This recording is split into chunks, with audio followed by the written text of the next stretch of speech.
A nossa aula de hoje é a continuação da nossa aula do impressionismo. A gente vai começar de onde paramos na primeira parte do impressionismo, é a aula dirigida ao terceiro ano do ensino médio. Então vamos lá, meninos. Nós paramos em Camille Claudet, Camille Pissarro na outra aula, e agora eu voltei aqui no Sisley, porque eu falei muito rapidinho deles na nossa última aula.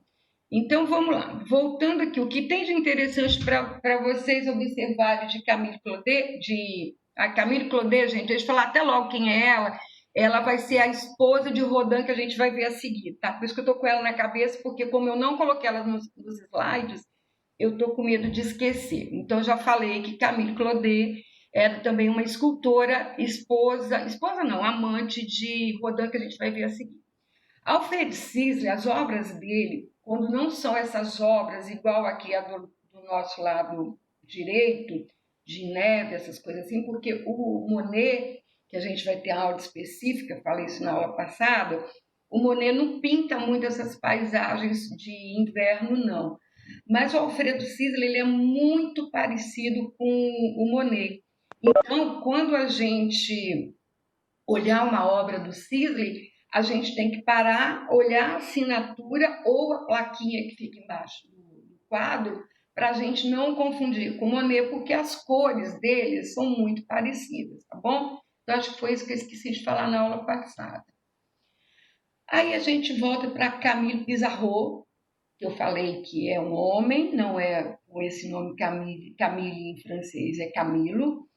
E aí, olha só como que a cena de neve dele já é diferente da nossa cena. Deixa eu aumentar essa tela para ela ficar melhor.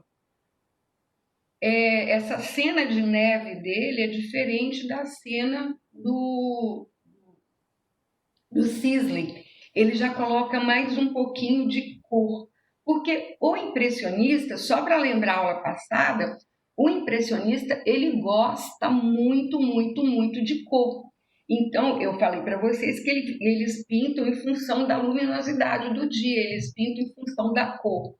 Então, mesmo fazendo uma paisagem onde ele teria que usar mais as cores frias, ele vai sempre usar essa coisa de um pouquinho de cor para dar uma gracinha, tá bom?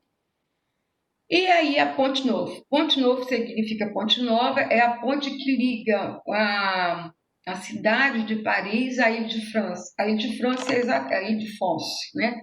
A Ilha de France é exatamente onde fica a Catedral de Notre-Dame. É uma ilhazinha que tem no meio do rio Sena. Essa ponte, acho que ela foi construída por volta do século XII e ela está perfeita até os dias de hoje, inclusive passando carro. E aí ele vai retratar essa ponte, vocês estão vendo que aqui no meio tem umas carruagens, que são os carros da época, né? O povo passando para lá e para cá o tempo inteiro. E essa ponte, ela foi a primeira ponte que ligou a cidade de Paris atual à cidade de Paris antiga, que era chamada de Lucier, um negócio assim, Lucier, que significa lugar com muito barro. Bom, mas isso também não interessa para vocês, é só a título de ilustração. Então, essas são as obras de Camille Pissarro, já ia falar Camille Claudet novamente. Então, gente, olha só, agora, como o Samuel me perguntou, vocês estavam ouvindo, agora vocês precisam conhecer e anotar Rodin.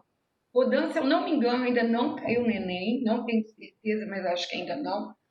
O Monet já caiu, mas Renoir e Rodin são dois artistas que vocês... E Degas.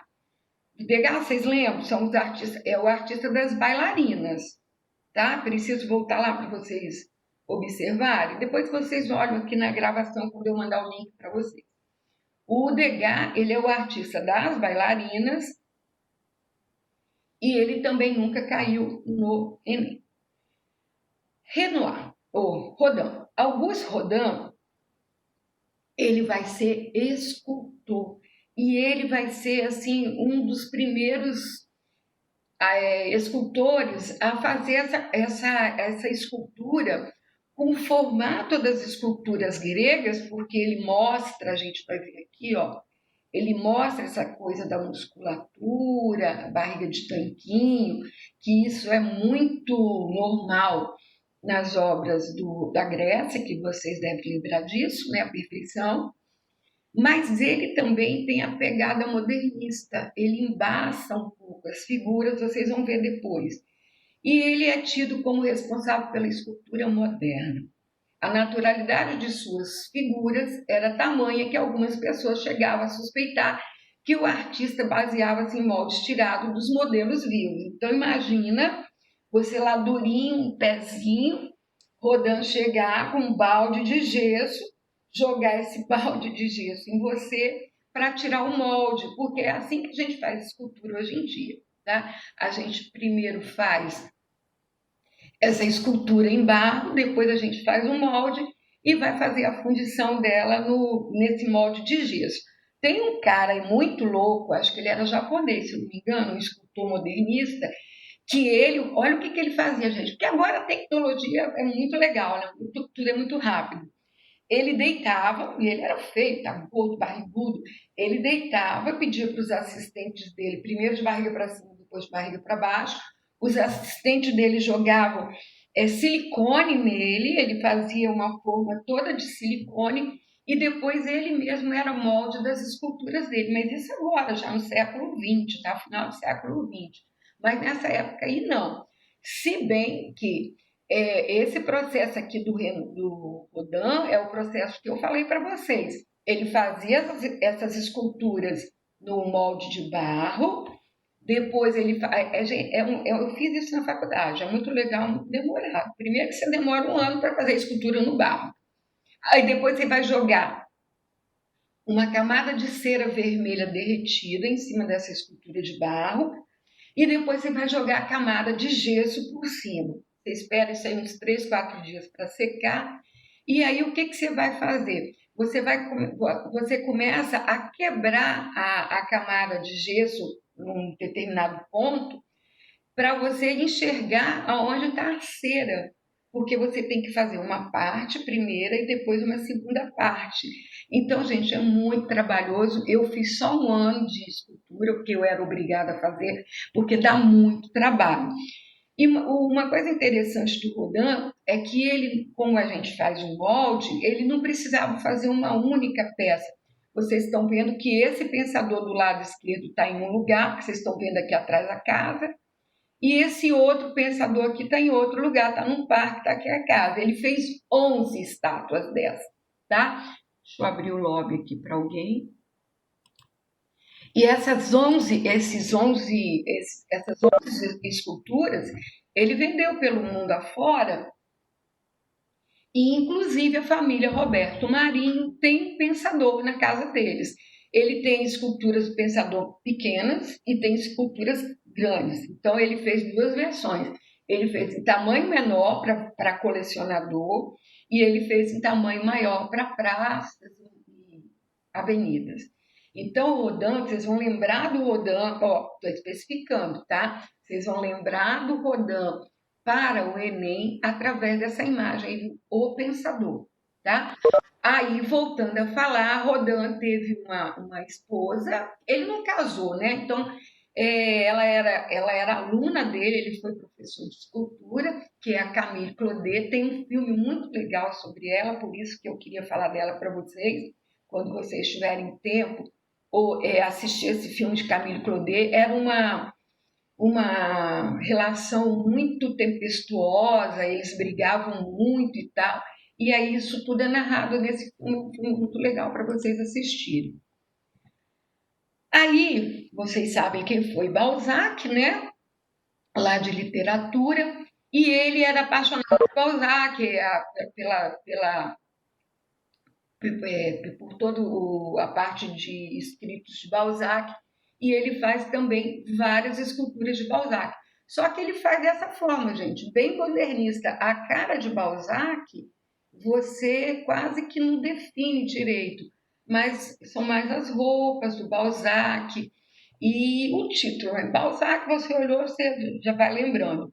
Agora, uma obra que é muito famosa dele, que ele demorou muito tempo para fazer, que criou muita polêmica, é essa obra aqui do lado direito, que é A Porta do Inferno, onde ele faz o purgatório, o inferno, ele coloca pessoas meio que atordoadas, porque o Rodin, eu acho que ele era meio atordoado, era sei lá, uma pessoa tipo Van Gogh, assim. Não que tenha relatos de que ele tenha problemas, como o Van Gogh teve. Não, isso aí não, tá? Mas Balzac foi um escritor, gente, tá? Aí, o que que vai acontecer? Eu estou falando assim porque não é toda hora que eu olho aqui o chat, porque ele atrapalha a minha visão aqui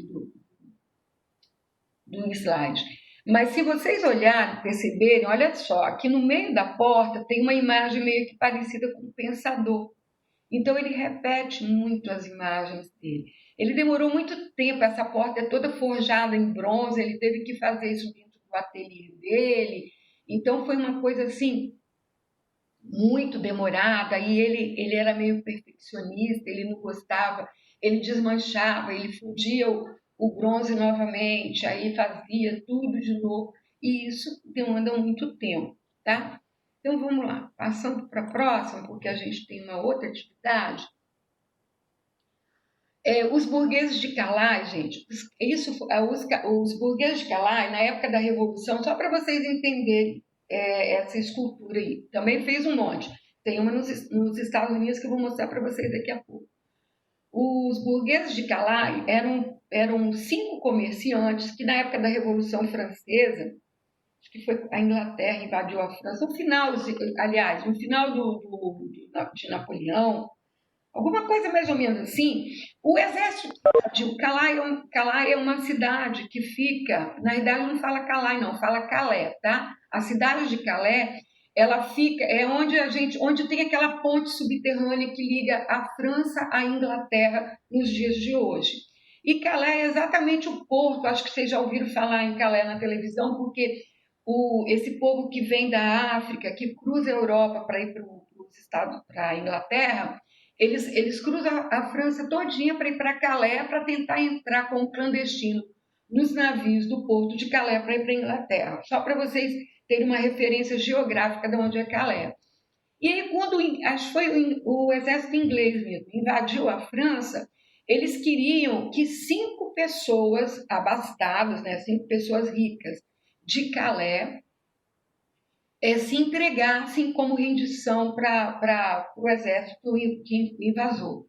E aí esses 5 homens aí, que são 5 comerciantes poderosos de Calais, eles se entregaram. E aí depois, muito tempo depois, o prefeito da cidade pediu a Rodin que fizesse a escultura deles, que ele queria colocar em praça pública. Aí o Rodin fez uma homenagem, colocou, eu falo que esse homem aqui do meio, ó, ele parece até Tiradentes, porque ele é barbudo, cabeludo e tem uma cobra no pescoço. E ele usou coisas assim, ó, esse daqui está desesperado porque ele vai morrer. Então ele usou assim cenas, expressões diferentes para cada uma dessas pessoas que ele fez essas estátuas. E do lado de cá, ó, a gente tem de novo outro pensador, e pelo que a gente percebe aqui, ele está numa igreja, do lado de uma igreja que tem um cemitério acoplado nela por causa disso daqui, ó, tá? Então, é aquela coisa que eu falei para vocês, que o pensador não é uma obra só, Balzac não é uma obra só. Então, o Rodin fez várias obras de cada uma delas. Eu tive o prazer de ver aqui atrás, ó, não consegui aproximar a imagem, aqui atrás tem exatamente essa escultura anterior, desculpa, gente, essa mesma escultura, essa daqui é da cidade de Calais, tá? E essa daqui está em Washington. Em Washington tem um museu de Rodin, eu não conheço um museu de Rodin, em Paris tem um museu dele maravilhoso, mas eu ainda não tive oportunidade de tempo de poder entrar. Então, essa daqui é uma das esculturas dos burgueses de Calais. E do lado de cá, gente, é a família, o nome dessa escultura aqui. Essa escultura acho que tem 3, uma no Museu de Rodin, essa daí, a outra, se não me engano, é na Suécia, não lembro direito. E ela está aqui porque ela já é bem modernista, bem modernista. Ela parece com os candangos lá de Brasília, que a gente vai ver mais para o final do ano, aquelas esculturas de Brasília, quando a gente estuda a arte brasileira. Tá bom? Então, de Rodin para o Enem, o que vocês têm que saber? Ele é impressionista, porque ele começou junto com os impressionistas, ele foi o precursor da escultura moderna, e a principal obra dele seria O Pensador. Mas não esqueçam, por favor, dos burgueses de Calais. Com isso, daí a gente encerra a nossa parte do impressionismo, que foi a aula passada. Aí eu, aproveitando que vocês tinham uma aula vaga hoje, por isso que eu estou aqui, daqui a pouco vocês me verão novamente, que eu vou participar da aula da Patrícia, a gente vai voltar lá para a arte nouveau.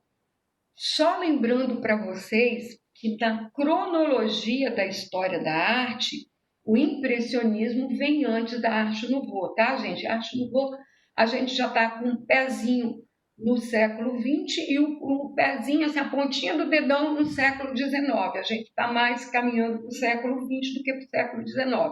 E o impressionismo, ele é praticamente todo no final do século XIX.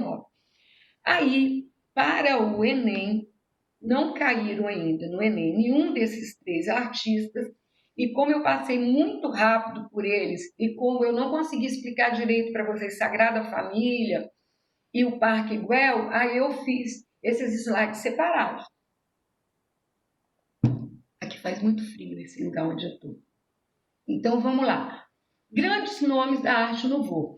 Eu mostrei para vocês o Gustav Klimt, mas também foi coisa muito rápida, então agora a gente vai falar dele com um pouquinho mais de parcimônia, para vocês entenderem mais, porque pode ser que ele caia no Enem de vocês, e aí, aquilo que eu falei para o Samuel antes, não precisa decorar nada, porque o texto ou a imagem que mostrarem para vocês vai ter todas as referências dele e vocês vão lembrar. Então, Gustav Klimt, ele foi um desenhista e pintor austríaco, cujas obras de arte se enquadram no contexto de 2 movimentos artísticos modernistas. Simbolismo, que eu não falo muito do simbolismo para vocês, porque ele não tem grande relevância dentro da história da arte, e a arte nouveau, assim, que vocês já sabem, que é a arte da Revolução Industrial, que eu falei isso tudo para vocês, e vocês vão lembrar disso daí, só eu ouvir o nome arte nouveau, vocês já vão lembrar de ferro, tá? O Gustav Klimt, ele nasceu no dia 17 de julho de 1862, na cidade austríaca de Viena, capital da Áustria, faleceu no dia 6 na mesma cidade. Isso é só para vocês terem referência de que ele nasceu em um século e morreu no outro. Eu nasci no século XX e vou morrer, espero, né, lá para o meio do século XXI. Então, vamos lá. Em 1807, ele liderou um grupo de artistas que fundou a Secessão de Viena. Então, esse nome Secessão de Viena foi dado à arte nouveau de Viena, tá? Então, só para fazer essa referência, se vocês ouvirem ou a Carla falar, quando ela falar dos artistas de vanguarda, e ela falar do simbolismo, então, Secessão seria arte nouveau da Áustria, e aderiu ao simbolismo, a versão austríaca da arte nouveau decorativa. Ele era engajado numa nova perspectiva, desenvolveu uma produção de forte cunho decorativo, então ele gostava de, a gente vai ver nas obras, que acho que vocês não estão lembrando, ele usava muita textura, então ele desenvolveu um forte cunho decorativo, ganhando grande visibilidade e sendo solicitado para decorar prédios e instituições, com a decoração do teto e das escadarias laterais do imponente Teatro Municipal de Viena, além de ter finalizado o projeto de decoração do Museu Histórico da Arte lá de Viena também. Então, ele era muito requisitado. Só, gente, que não sei se vocês lembram, ele tinha essa cara aí de doido, ele andava com umas batas grandonas, cabelo desgrenhado. Então, em alguns lugares, para ele entrar, ele tinha que provar que ele era ele, porque senão eles não deixavam ele entrar. Eu falei para vocês na aula retrasada, de que ele foi convidado para fazer uma parede de uma faculdade, e quando ele chegou lá para entrar, barraram a entrada dele. E olha que para ele provar que ele era Gustavo Klimt, artista vienense, que estava lá para fazer o projeto da parede, olha, foi difícil. Tiveram que chamar um monte de gente, por último, o reitor, para vocês terem ideia da confusão que ele armava em função dessa imagem dele aí. E o principal amigo dele era um gatinho. Ele tem uma foto de Nadal, um fotógrafo famoso da época, segurando esse gatinho, e essa foto também é uma foto muito famosa. Acredito eu que se cair alguma coisa dele no Enem, será sobre a figura dele ou sobre esse quadro aqui, ó, o beijo, que eu falei para vocês na aula anterior, que vocês já fizeram esse desenho, se eu não me engano, no nono ano, não sei, mas vocês já fizeram essa reprodução, acho que foi no nono ano, antes da nossa apostila mudar. Então, gente, o beijo, o que, que acontece aqui? Vamos fazer a leitura de imagem rapidinha aqui dela. É um casal que está envolto numa manta, só que a manta masculina tem essas imagens retangulares que, segundo os historiadores, era a representação de um falo, ou seja, da genitália masculina. Então ele faz essas alusões quando ele usa essas coisas de textura dele. A parte feminina, ela está mais envolvida num manto que tem esse monte de florzinhas, são flores, que é a representação para ele da sutileza e da delicadeza feminina. Os dois estão em uma relva, aqui tem como se fosse um jardim, eles dois ajoelhados nesse jardim. A gente não vê. Agora, olha só, isso é uma questão de proporção. Essa perna que a gente vê aqui, gente, eu toda hora eu perco minha setinha. Essa perna que a gente vê aqui é a perna feminina. Então, pressupõe-se que esse homem está de pé. Agora, observa que se a gente colocar esse tanto aqui para cima da cabeça, ela vai ser muito maior do que o homem, que está envolvendo ela. Então, significa que a proporção não era uma coisa que influenciava a obra de Klimt. Então, Klimt não se preocupava com essa coisa da proporção, muito menos da perspectiva, porque aqui, gente, cadê minha seta? Aqui, ó, isso aqui não tem perspectiva nenhuma, né? Se ele estava fazendo jardim, essa linha aqui teria que vir pelo menos para o lado de cá, para a gente ter noção, e essa parte aqui que finaliza o jardim, ela teria que vir para cá, ó, uma diagonalzinha. Então, a perspectiva não é uma coisa que importava muito a ele. No quadro do lado direito, que é o quadro da Adele, tem a coisa que é principal na obra dele, que é essa coisa dos símbolos. Olha aqui o olho grego, o olho da maçonaria, o olho que tudo vê, as formas geométricas em forma de retângulo, que para ele representa o homem, as flores que representam a mulher, e esses caracóizinhos aqui que a gente vai ver para frente, que é a árvore da vida, que representa a vida na sua totalidade. Então, essas espirais que ele faz, na realidade, é a representação da vida. Essa aí é o retrato de Adele Bosch, que é uma mulher que posava para ele, era uma senhora era uma socialite, que posava para ele como manequim, tá? Vamos lá, vamos passar para frente. Eu mostrei para vocês na aula passada essa obra aqui, é Malcesine, em Lago de Garda, é uma cidade italiana. Na aula passada passei batida, nem coloquei o nome dela. Ele fez esse quadro em 3 versões, com coloridos diferenciados, mas aqui a gente vê toda a característica do impressionismo. Estão vendo que as pinceladas são curtinhas e rápidas, o colorido, as cores mais suaves. Ele usa a luminosidade nas casas através do branco. Então, ele, apesar de ser representante da arte nouveau, ele também gosta do impressionismo, até porque eles são tudo amiguinhos, né, gente? Então, essa coisa de ser amiguinhos, um vai para a França, outro vem para cá, então eles acabam ficando tudo muito amigos. Do lado de cá, a gente tem a árvore da vida. Ela é muito grande, eu não consegui, a Malu não estava aqui, eu não consegui diminuir o slide, então por isso que vocês vão ficar só com esse pedacinho, mas ela é muito grande, e como eu falei para vocês, ó, ele faz toda a ramificação da árvore com esses galhos, os galhos da árvore são essas espirais, e essas espirais vão representar a vida, tá? Bom, esse outro quadro aqui, gente, ó, eu acredito também que se não cai o beijo, cai a família, que são os dois quadros mais famosos dele. Então, o que, que vai acontecer aqui, ó? Mesma coisa lá do aqui tem o marido, né, o homem, a mulher e a criança, no caso, a família, porque é pai, mãe e filho. Ele vai representar aqui, ó, com as formas geométricas de retângulos e quadrado o homem, e com essas coisinhas aqui mais parecendo florzinhas, né? Tem flor aqui, a mulher. E a vida aqui através das espirais. Então, a obra de Klimt, vocês não vão esquecer nunca mais.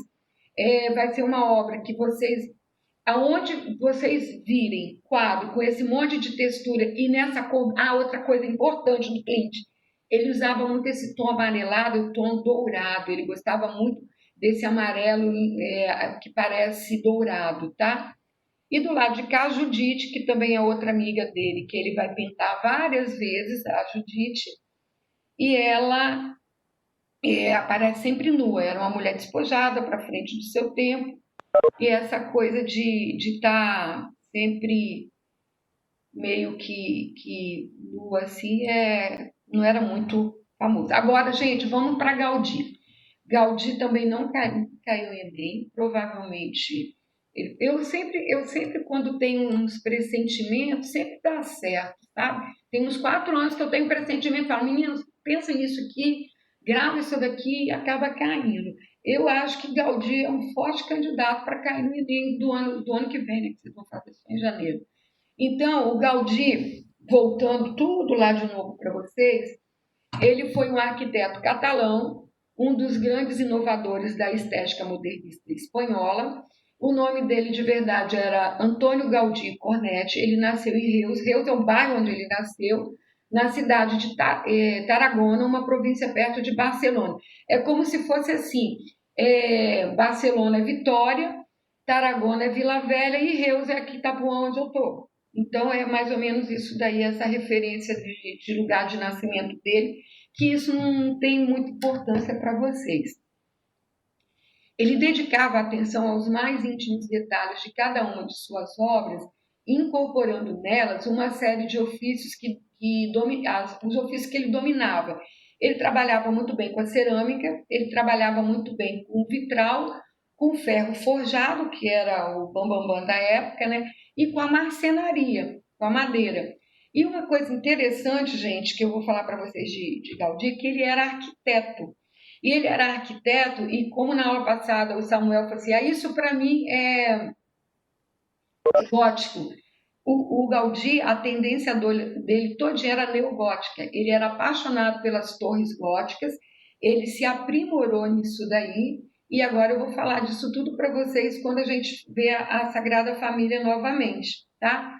Então, essa técnica, ele introduziu novas técnicas no tratamento de materiais, como o trincadis, em espanhol, na realidade, é mudarrar. Mudarrar, isso não dá, tanto trincadis quanto mudarrar nada mais do que a arte de fazer mosaicos, tá? E ele herdou isso daí, herdou não, ele gostou disso daí, porque quando os árabes invadiram a Espanha, eles levaram muito disso do mosaico, né, do mosaico bizantino, que é lá do Oriente Médio, levou para a Espanha em tudo. E ele se aperfeiçoou, então, nessa arte aí. Mas lembrando para vocês que Gaudí, ele era arquiteto.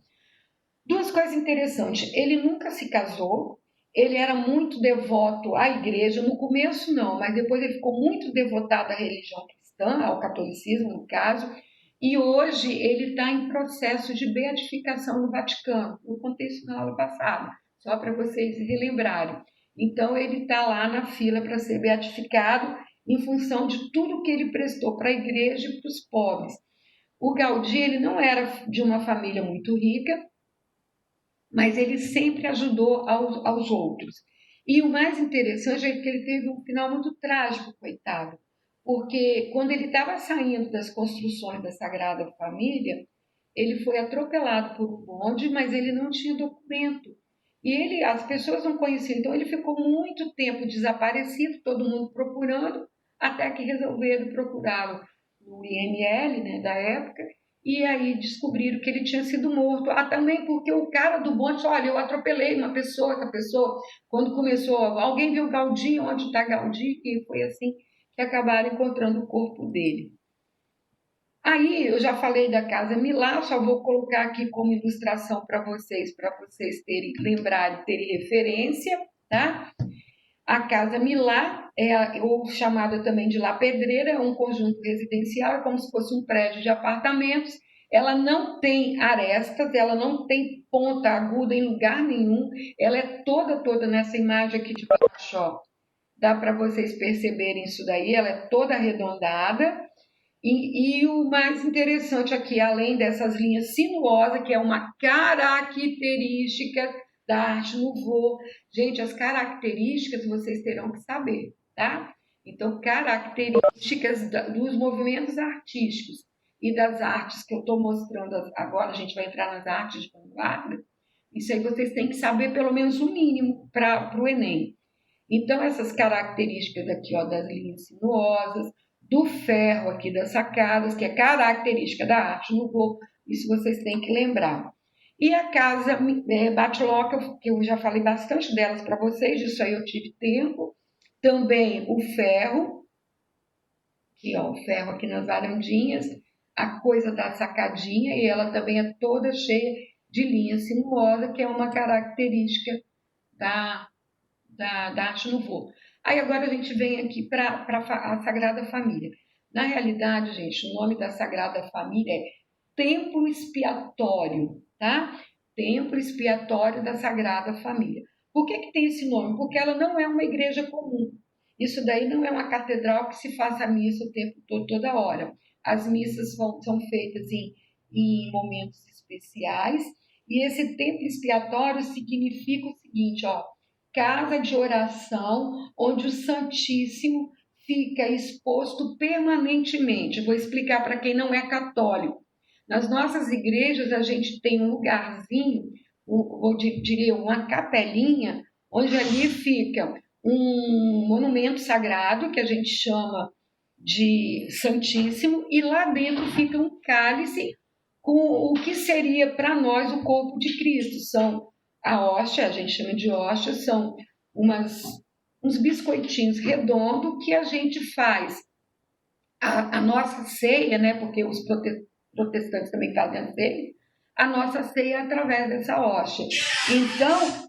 Então o Santíssimo é exatamente o local onde a hóstia fica guardada e é o melhor local para você pedir perdão dos seus pecados. Explicado isso, vamos passar aqui, ó, para as torres góticas do Samuel. Sim, isso aqui são torres góticas do Gaudí. Então, Gaudí é neogótico e ele tudo isso aqui, gente, está aqui escrito, ó, a construção da Catedral da Sagrada Família começou em 1883 e a previsão é que acabe em 2026. Ele projetou tudo, isso aí tudo estava pronto numa maquete. Porém, tinham 18 torres. Tem 18 torres, 18 pináculos. A gente vai chamar isso daqui de pináculo, tá? Essas mais altas aqui, essas torres mais altas aqui são pináculos. Dessas 18 torres, ele só teve tempo de ver uma pronta. Aliás, ele viu muito pouco da Sagrada Família pronta.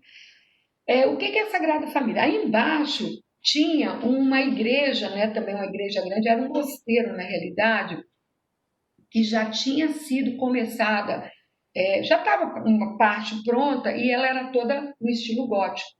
Como ele era um arquiteto neogótico, o que ele fez? Ele continuou os estudos, os projetos, e ele não gostava de desenhar, não, gente. Ele fazia maquete.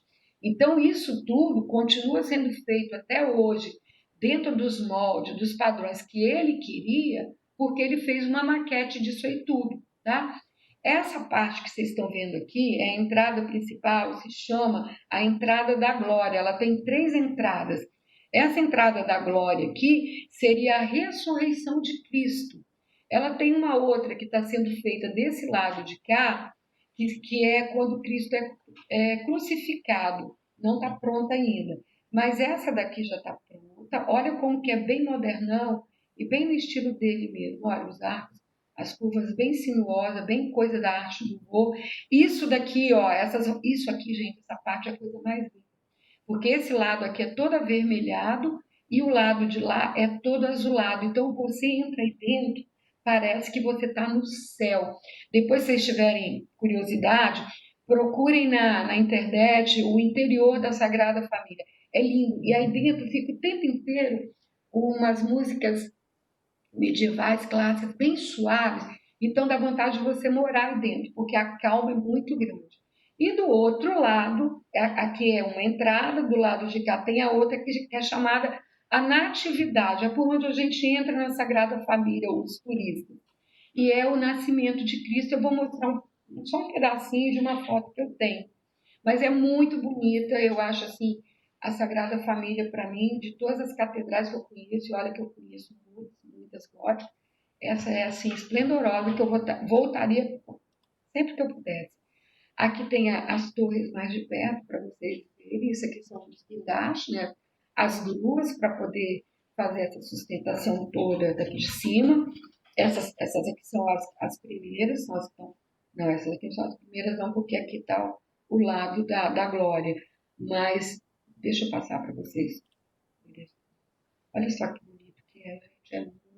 Essa aqui está construindo, tá vendo? Ó, essa e essa ainda estão construindo. São 18, não tem todas prontas ainda, né?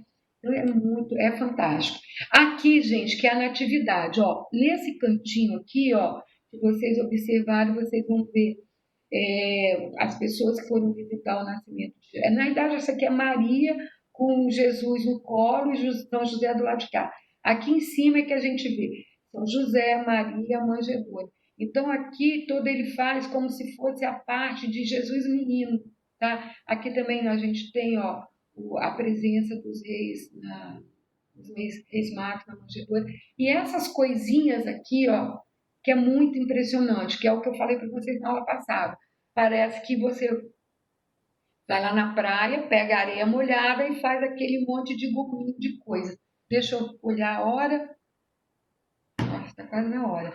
Aqui, a parte central, que isso aqui são palmeiras, tá? Palmeiras. Essas coisas aqui em cima são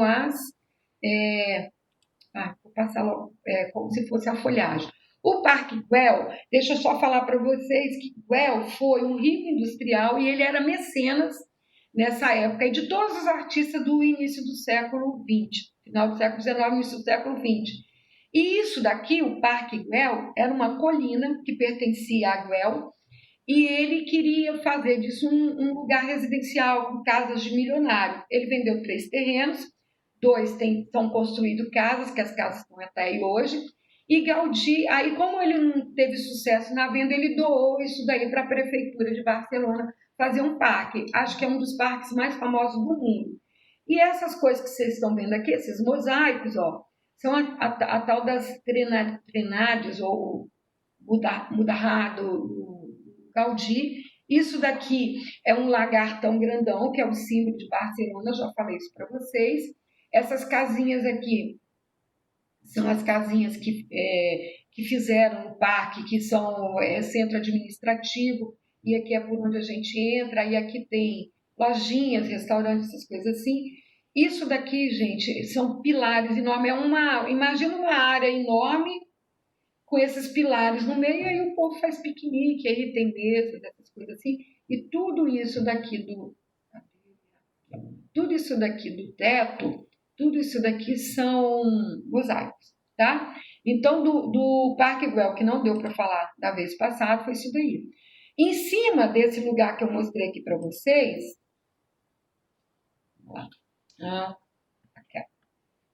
em cima desse lugar aqui, essa parte aqui de cima, é onde a gente tem esses bancos aqui, são bancos, tá? Dá para a gente sentar nessa partezinha, e é tudo de azulejo picadinho. Então, é a característica do Gaudí de trabalhar com as coisas picadinhas, tá? Com a cerâmica picadinha.